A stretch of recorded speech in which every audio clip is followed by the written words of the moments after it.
Today I'm sharing a really easy but absolutely stunning technique that can be adapted to work for pretty much any occasion.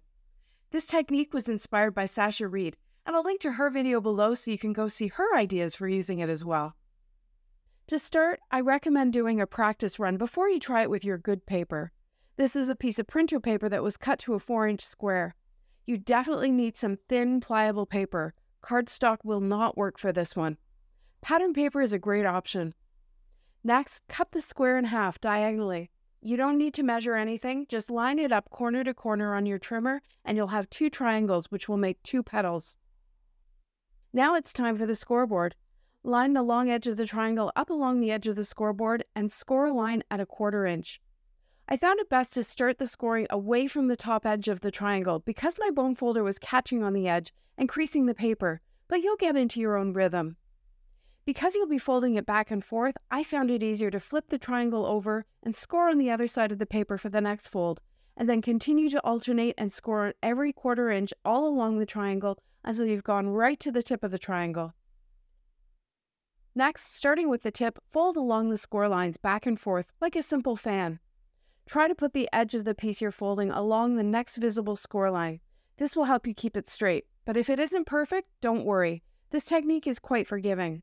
As I said, I found it easier because I had scored the alternating lines on the front then the back, and it folds up pretty quickly. Once you've got it all folded into a long line, give it a good burnish, either with your fingers or with your bone folder. Just not so much pressure that you rip the paper. Remember, this isn't as robust as cardstock. The next step is to add glue all along that long line. This is on the side that isn't showing any folds. I used my tape runner, but liquid glue would work as well, and you may even prefer hot glue. Now you fold the paper in half, and you get those 2 pointy ends to line up together. And once they're lined up, you press down along the 2 outside edges to get a crisp fold right down the center. And you can burnish it again to make sure everything's really folded well and that the glue is holding. Then you fan out the sides and you get this pretty flower petal, or a leaf. I like to trim the very pointy end off the top, but you don't have to if you like the look of it.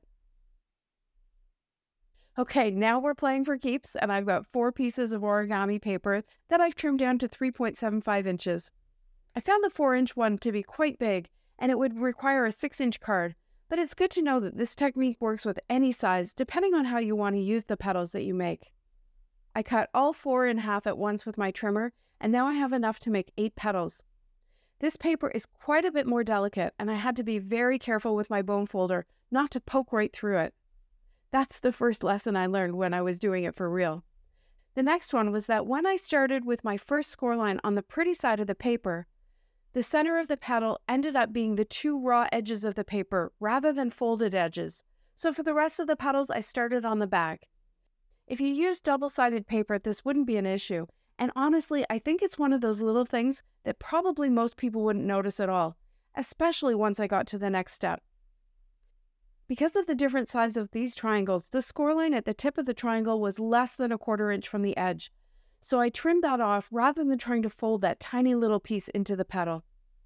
I used 2 different patterns of origami paper that had matching colors, but of course you could use all different colors or all the same, whatever you prefer. To add to the elegance of my petals, I dipped each of them into some embossing ink, just pressing them down lightly so that only the folded edges got ink on them. Then I dipped each one into some gold sparkle embossing powder and I shook off the excess. But it's such a relief. You don't have to worry if you get powder in the wrong places because any extra sparkle will be very pretty. Once all 8 of my petals were ready, it was time to glue them together. I ran some liquid glue along one edge of a petal, and then I held it in place to the next one.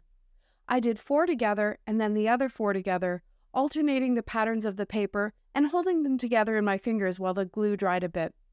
I found that the hardest bit was then gluing the 2 sets of the 4 petals together, because I couldn't close them up and really squeeze them together in the same way, now that they were completing a circle.